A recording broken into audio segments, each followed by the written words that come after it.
Hello and welcome to Podcast.init, the podcast about Python and the people who make it great.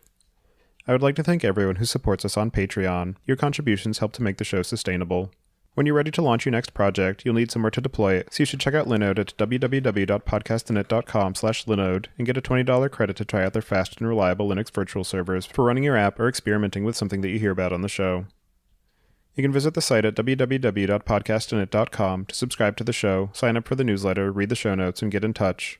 To help other people find the show, please leave a review on iTunes or Google Play Music, tell your friends and coworkers, and share it on social media. Your host, as usual, is Tobias Macy, and today I'm interviewing Stefan van der Walt and Juan Nunez-Iglesias about Scikit-Image. So could you guys introduce yourselves? How about you start first, Stefan?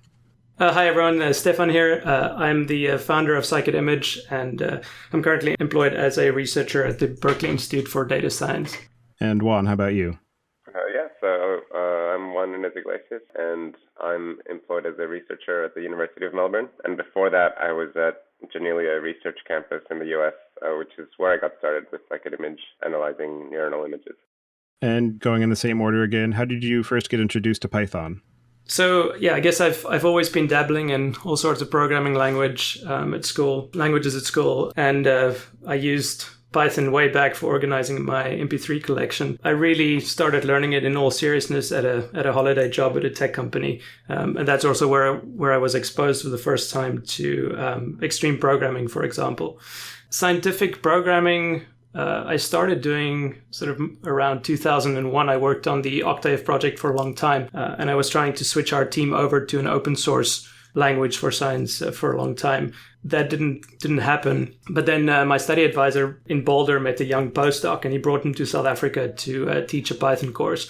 The team got very excited about Python. They wanted to switch, and I was just too delighted to help him switch to an open source project. So all my attention moved from Octave onto Python. And that postdoc, by the way, was Fernando Perez.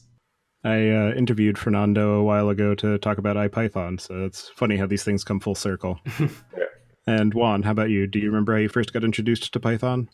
I don't remember getting introduced to it. I remember so I started out as a biologist, and I took a couple of electives at university to learn C and Haskell, and that was that. I was, off to do biology, and then I needed to do some data analysis, and I started using C++ for that, because that's what I learned. And at some point, I switched to Python, and I don't remember that decision, but obviously it was a good one.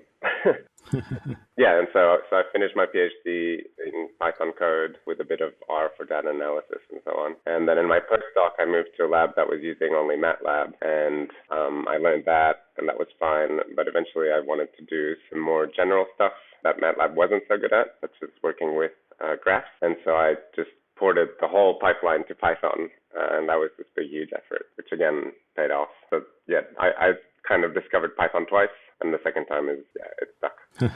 So for anybody who isn't already familiar with it, could you guys give a brief overview of what Scikit-Image is and how the project first got started?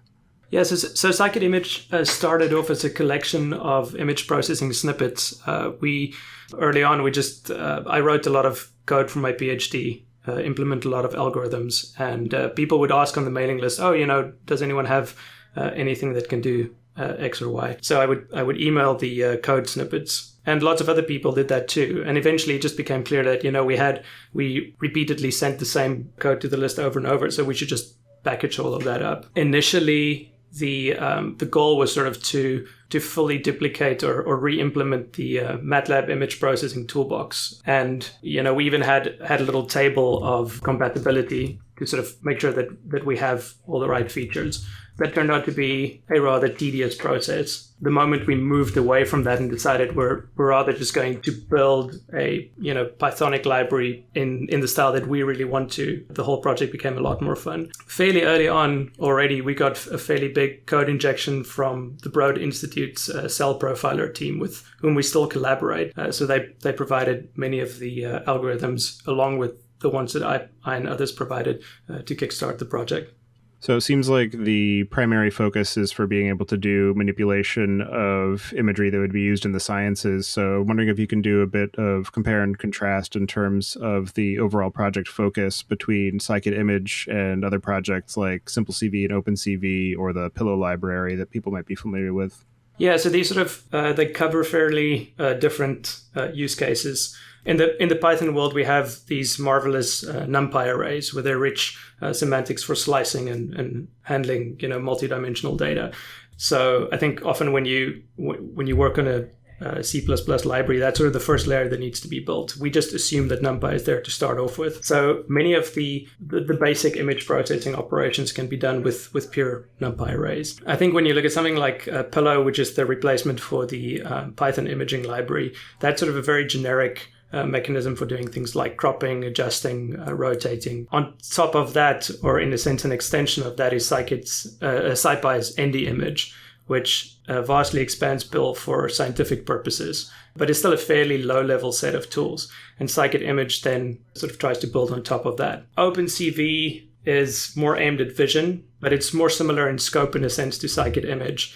And in fact, Scikit-Image used to be an OpenCV wrapper before they had good Python wrappers that could expose NumPy arrays without copying. But as their wrappers improved, we no longer needed to provide those ourselves. So we took that out and we started focusing on implementing useful, basic scientific image processing building blocks. The real goal was just to get scientists up and running as quickly as possible. I think I checked recently, and my entire PhD project I could rebuild in a weekend with Scikit-Image. And that's sort of power you get by just, having access to a vast array of basic building blocks. OpenCV itself is great. I think it's phenomenally fast. So it's perfect for processing videos, for example. But I don't think its documentation or its API is very good specifically for Python programmers. And Scikit-Image aims to be very Pythonic, to have good docs strings, and to be easy both to use and to contribute to. Yeah, when I was doing my senior project for school, I was trying to do some face detection in an image and using OpenCV directly. And yeah, their documentation is rather dense and hard to parse if you're not already familiar with a lot of the mathematical principles at play with image manipulation and image analysis. So fortunately, I happened to chance across SimpleCV for that, so it gave me the high level that I needed. But I can definitely see where Scikit-Image would be useful as well for the particular problem domains that it's focused on. So I'm wondering too if you can just draw a comparison between things like the facial detection or simple image recognition stuff that people might use OpenCV for versus the types of use cases and problems that Scikit-Image is more focused on.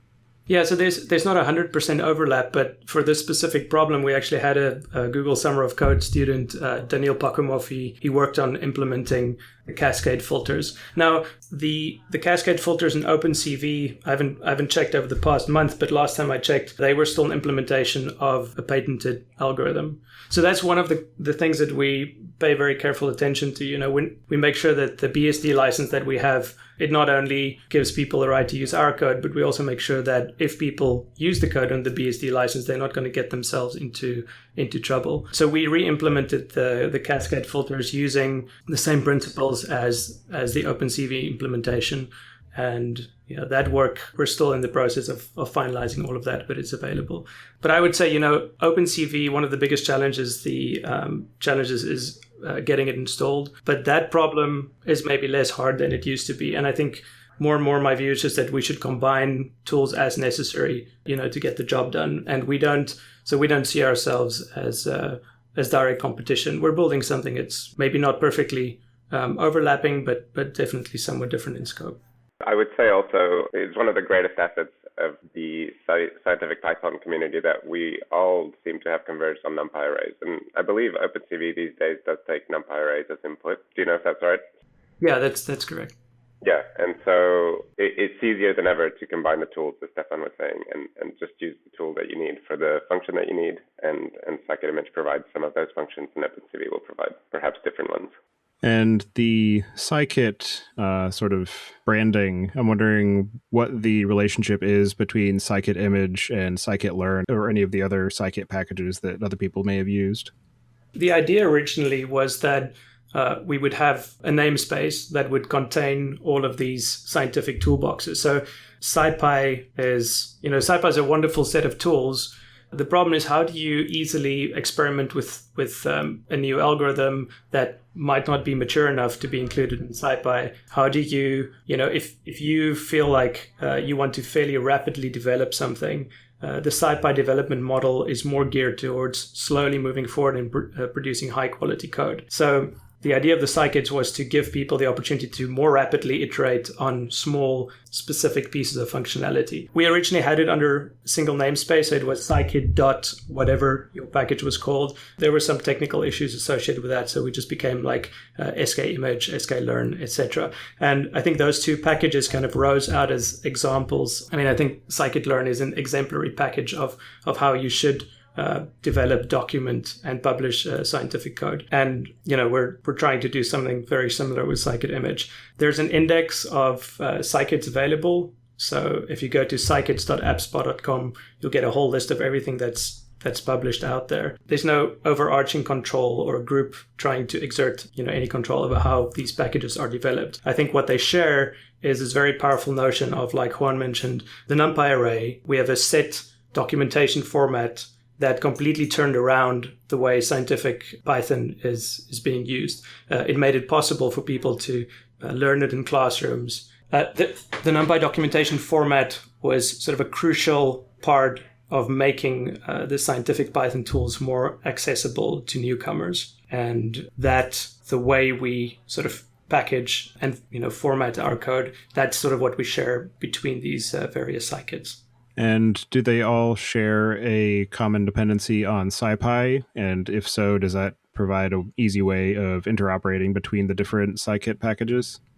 Again, there's no requirement on how these packages should look. I think most of them depend on NumPy, but anything that plays well inside of the scientific Python ecosystem, which usually implies exposing NumPy arrays. But I guess nowadays it could also mean a pandas data frame or even an X array. Anything would qualify, basically. Yeah, I mean, I think in the same vein, if you had some package that was something to do with natural language processing, then the set of dependencies might be completely different. But it would still qualify to be a scikit. I think, as Stefan said, that the documentation format is one of the most important requirements, and that is something that goes above and beyond what even core Python functions provide.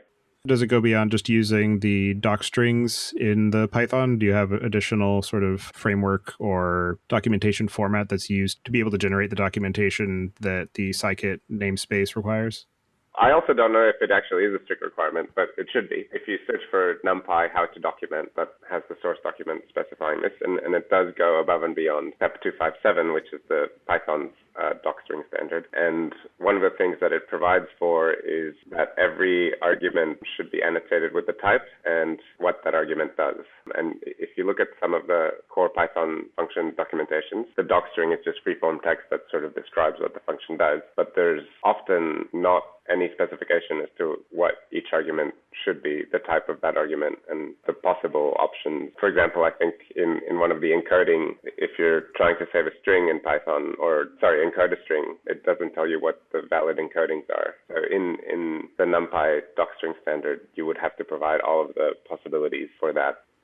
Yeah, I think this is stated by the Python core team that that's not the primary source of the documentation, that you find on the web in the Sphinx document. So, but because we often spend time in the scientific world inside of an IPython terminal working interactively, my workflow is typically import NumPy and then maybe look around for the function I want to use, look at the docstring, find the input and output parameters, experiment until I find something that does what I want it to, and then copy that into or use that in my script, which is perhaps very different from the way or from the workflow that other developers use.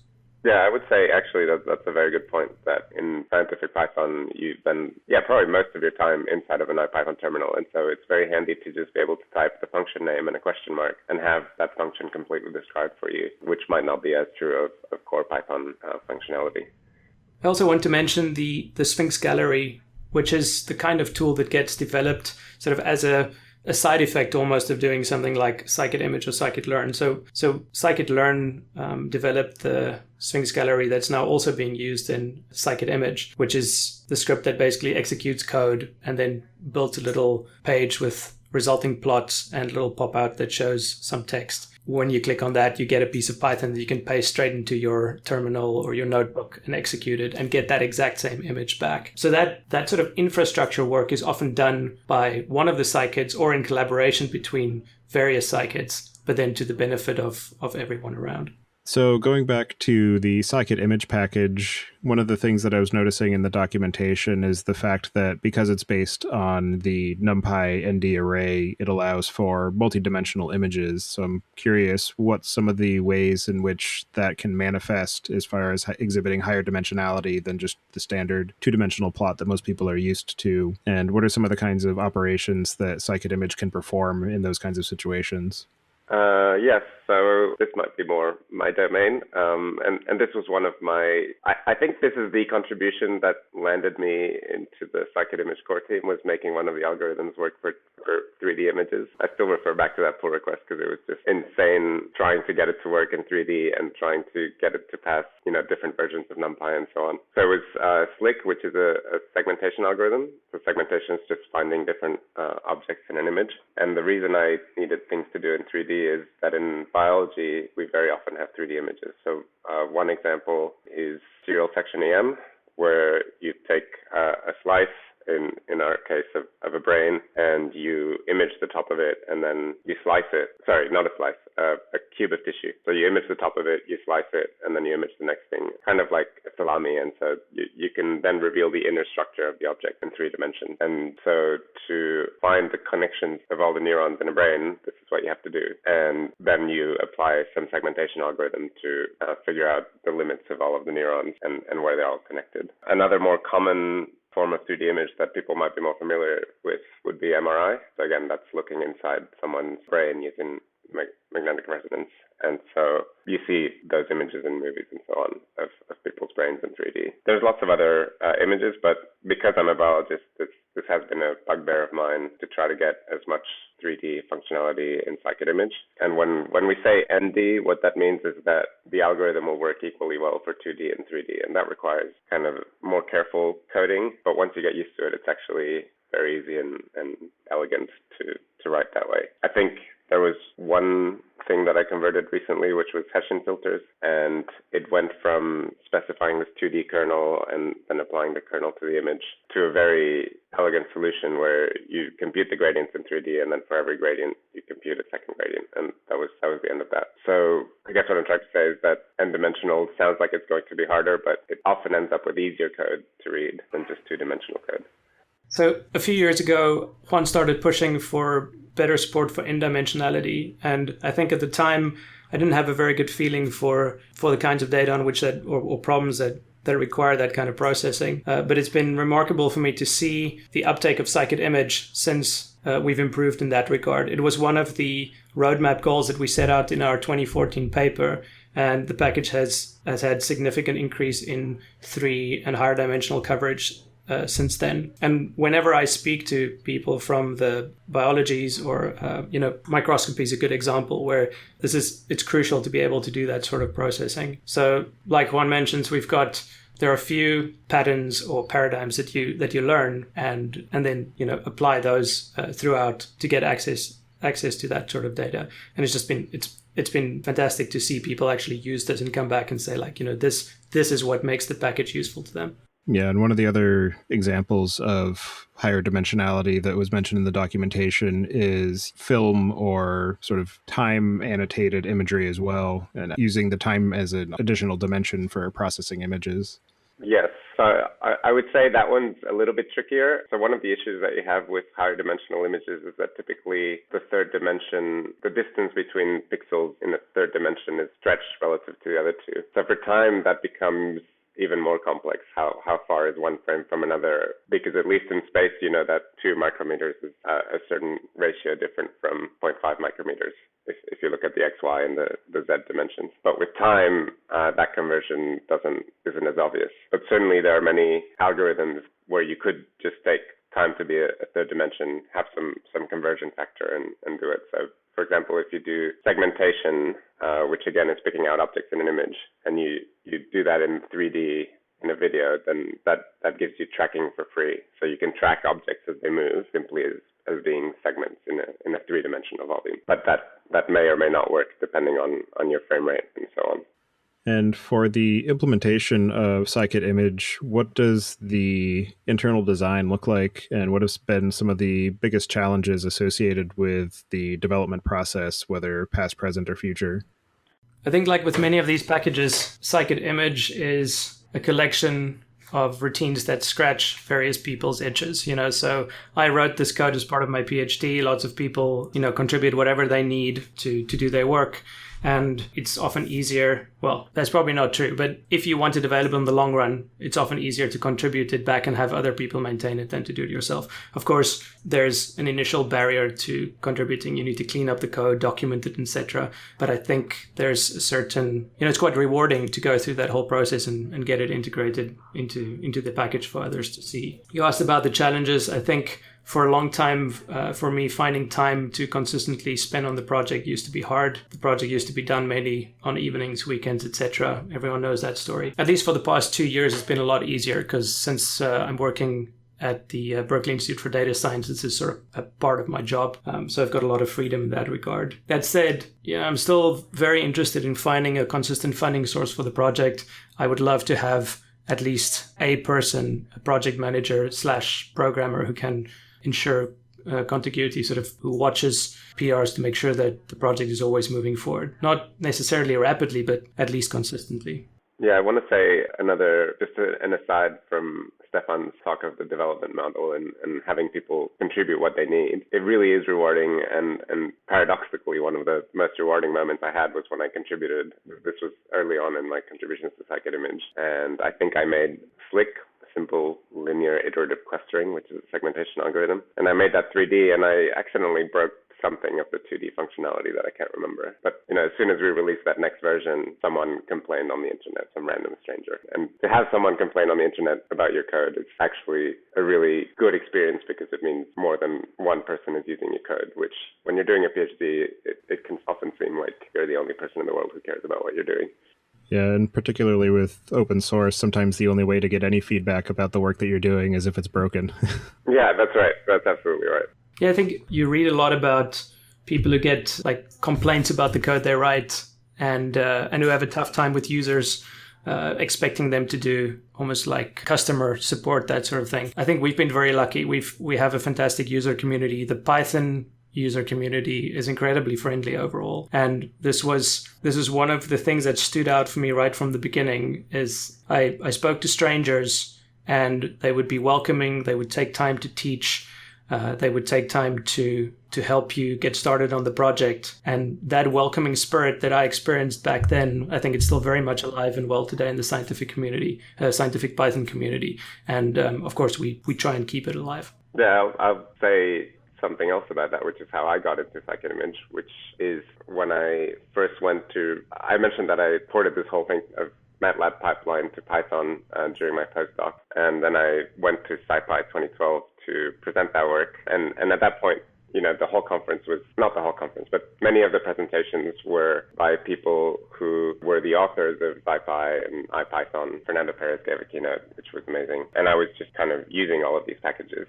And when I went to do that presentation, by the way, everyone should go to SciPy because that conference really did change my life. I got an email from Stefan saying, hey, I'm the author of Scikit-Image. Would you like to come to the sprint and do some coding on, tomorrow, I think it was. And so that's how I got my first, that was the time that I did my very first GitHub pull request, made my very first open source contribution. That wasn't just my code put on GitHub. And yeah, that's how I got started. And contributing to open source is something that isn't obvious at the beginning, but then very quickly becomes second nature and is a great way to get your code in more users' hands. And it's extremely rewarding, basically.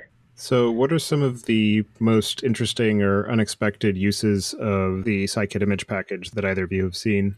Early on, when we first published the paper, one of the citing papers was someone doing satellite reconnaissance, which is obviously far out of either of our wheelhouses, and that was great. More recently, someone commented on the paper about their use. So the paper is on PeerJ, which allows comment, and like many social platforms, is relatively sparse, but we got this one comment from an ecologist who was using minimum cost paths, which is an algorithm that you use in images, for example, to find themes in images if you want to stitch two images together. Stefan has a great tutorial on image stitching that uses it. And they were using it on maps where the cost was essentially like a movement cost, and they were using minimum cost paths as a way to predict species range using some model for how species can move. So again, that's something that's completely different to what I think any of the previous contributors to Scikit-Image would have envisioned, which again is very, very gratifying to see when someone uses your project in a completely different way than you expected.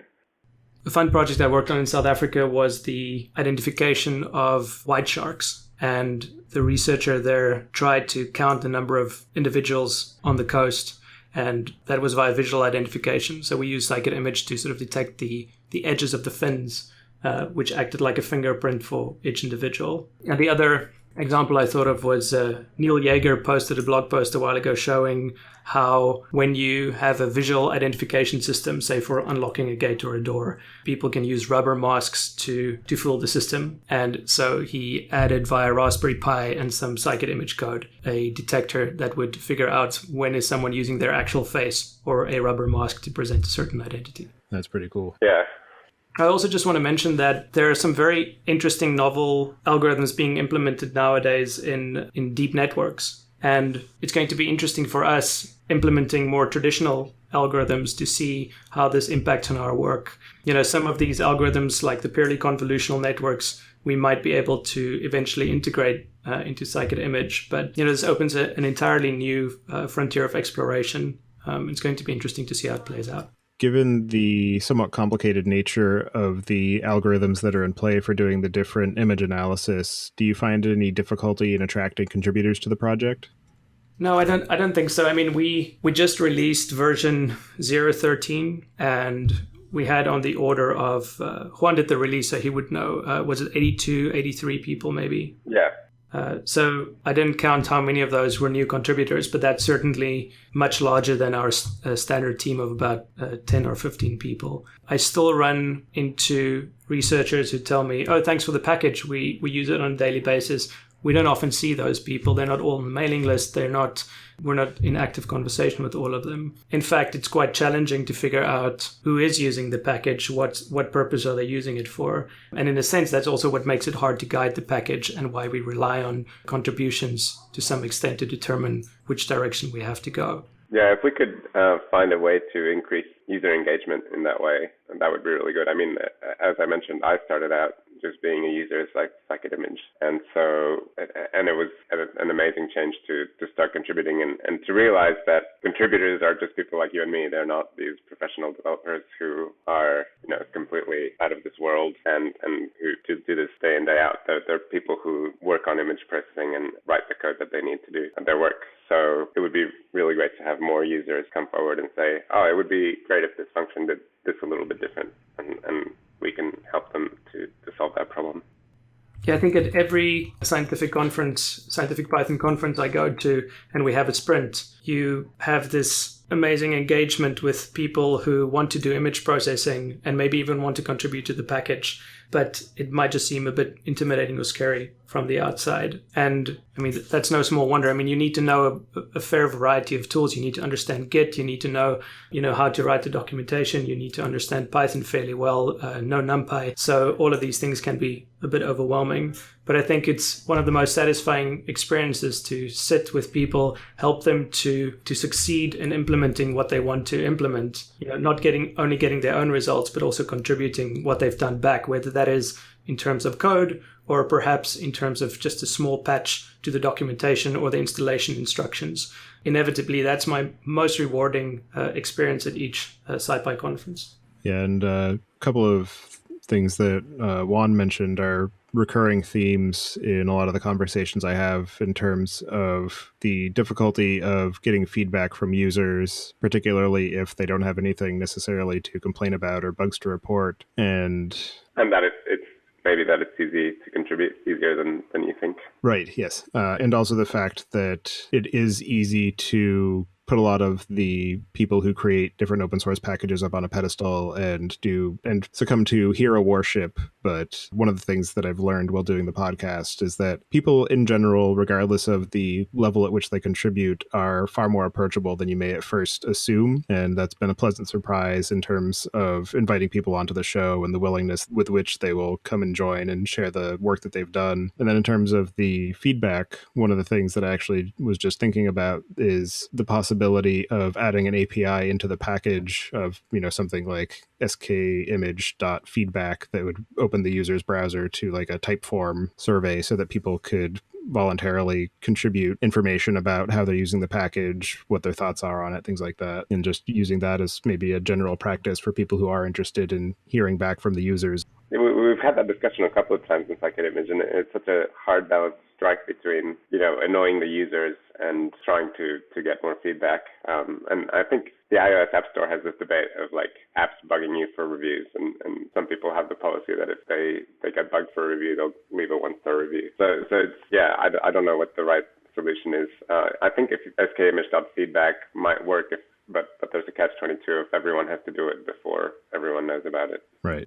Having a feedback mechanism could work very well. I think the one thing we couldn't do in the past that would have helped us to discover the kinds of usages we see is to have some kind of automated, phone home system. We can't do that sort of thing in open source libraries. We would not want to. And I think that's where, commercial packages have a much easier time. So they just do it without caring about the user's privacy. But, there might be a few other opportunities for doing it. I know some people around Bits have been thinking about this problem and, maybe integrating a feedback mechanism into Jupyter or something similar. We just don't have anything like that built right now. Yeah, I can definitely concur that having projects or products that I use sort of nagging me to leave reviews is generally not the best experience. But if it were just an API call, and particularly given the fact that a lot of the work that people do in Python is done at the terminal and sort of exploring the different APIs available, just having it present may be enough to at least get some people to, out of curiosity, call the API or explore what the API is intended to do, and then end up giving you some information about how they're using the package.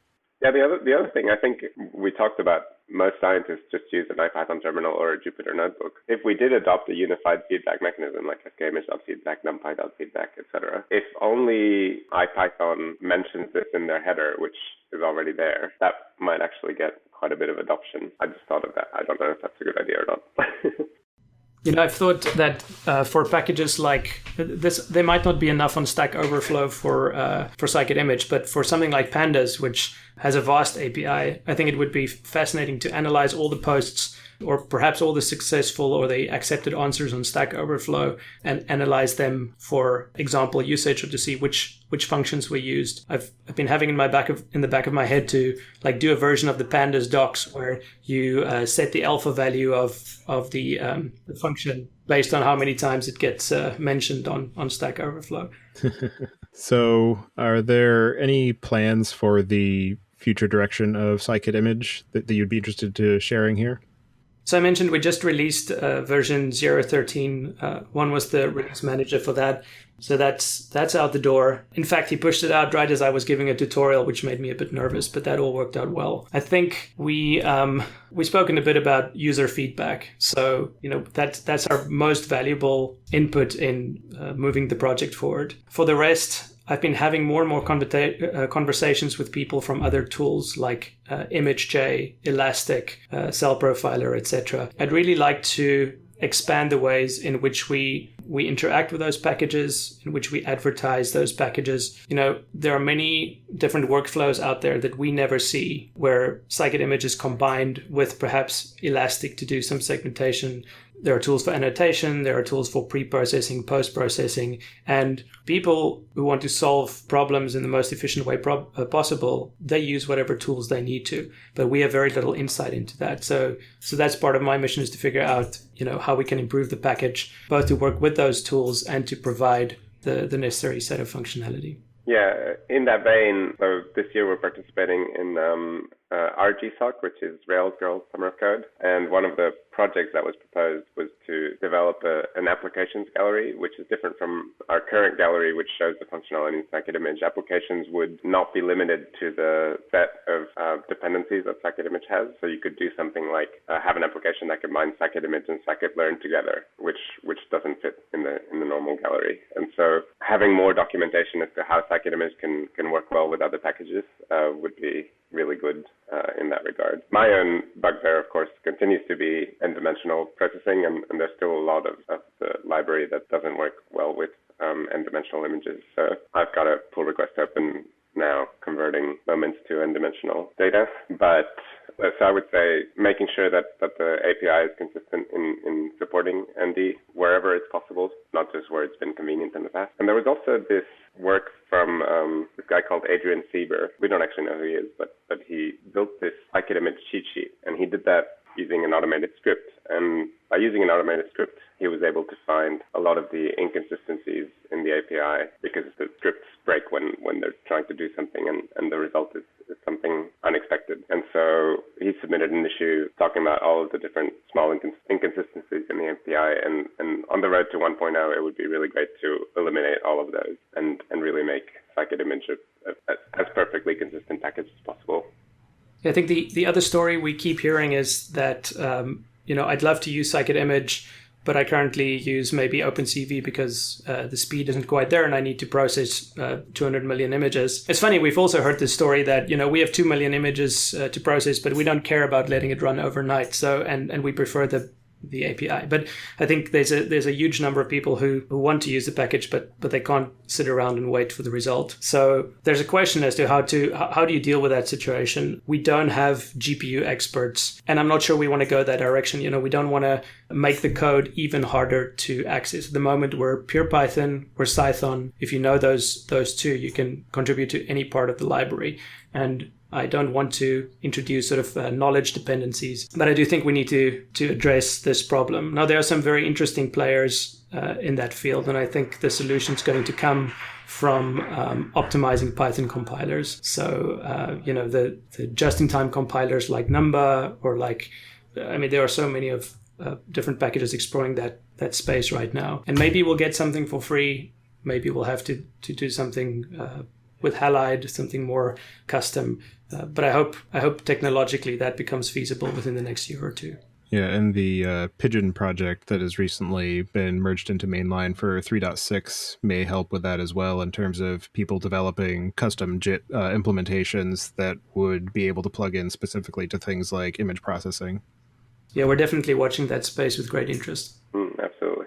So for anybody who wants to get in touch with either of you or follow what you're up to, I'll have you send me your preferred contact information to include in the show notes. And with that, I will move us to the picks. My pick for this week is a game that I got recently for myself and my family called Set. And it's a set of cards that have series of images that have 4 different attributes. They can be of different colors, shapes, quantity, and different sort of filling for the images. And the idea is to find a set of 3 cards that are either all the same or all different across each of those attributes. So you could have 3 cards where there are 1, 2, and 3 of the same shape that are all different colors but all have the same filling. And so it's a very simple concept, but very sort of nefarious in terms of how the gameplay actually pans out. So it's a lot of fun. It's won a lot of Best Games awards, and it's definitely worth picking up. I've played Set. It's a really, really awesome game.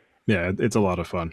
Stefan, do you have any picks for us this week? Well, yeah, since we're on the topic of games, I don't play very often, but there's a genre that kind of captivates me, the old point-and-click adventures. And I used to, when I was a kid, I played Monkey Island all the time. Recently, Ron Gilbert, funded by Kickstarter, published Thimbleweed Park, and it's just a beautifully done game. It's sort of done in the style of a 1987 adventure point-and-click. Lots of humor, very much along the veins of the old LucasArts adventure games. So lots of humor and just gorgeous graphics. When I kept up to date with the blogs as they developed the game, and there are a few very cute engagements with the community that they made during the development. Like they have a phone book that's got messages from a lot of people who backed the game, for example. But the one thing out of an image processing perspective that struck me as interesting is that during the last week they had to do the artwork for Steam and for GOG, and they mentioned there that they needed to do the artwork for all the different sizes of displays. And I thought, why don't you just resize the art? And I realized, well, when you do pixel art, that's no longer an option. You actually have to redraw the graphics to fit with a specific resolution. So just magnificent to see the kinds of technical challenges that team faced in developing the game. So yeah, I've been wasting a lot of time on that this week. And Juan, do you have any picks for us? So the first one is not very current, but it's still touring, and it's Matilda the musical, and it's just fantastic. Really beautiful message. It's also a bit of a tribute to nerds all around. So I think the audience will appreciate it. So if you find it in your city soon, definitely go check it out. And the other one might be a bit unconventional. It's fitness. So if you like rowing, I think rowing is a good workout. The most popular rowing machine is the Concept D2, and I consider it to be vastly inferior to this thing called Water Rower, which uses a vat of water for resistance, and it's made of beautiful wood, and this feels really a lot nicer, a lot closer to the feeling of being on the water. So yeah, if you use the Concept Ds, have a look at Water Rower. So I often have some of my best ideas in the shower. So this week I got a pad of Aqua Notes, and they're fantastic. You put them up against the wall, and you can make notes while you're showering. So no more of those great ideas gone. I'm sure this will bode well for the future of Scikit-Image. That's excellent. There's this Twitter account called Bored Elon Musk. Which is all these kind of random inventions, and there was a very similar one, which was a shower glass door where if you scribbled on the steam, it would send it to your Evernote. Nice. So with that, I would like to thank you both for taking the time out of your day to join me and tell me more about the work you've done with Scikit-Image. It's definitely an interesting package, and one that I'm sure a lot of people will be happy to learn more about. So thank you both, and I hope you enjoy the rest of your day. Thanks for inviting us. Thank you very much.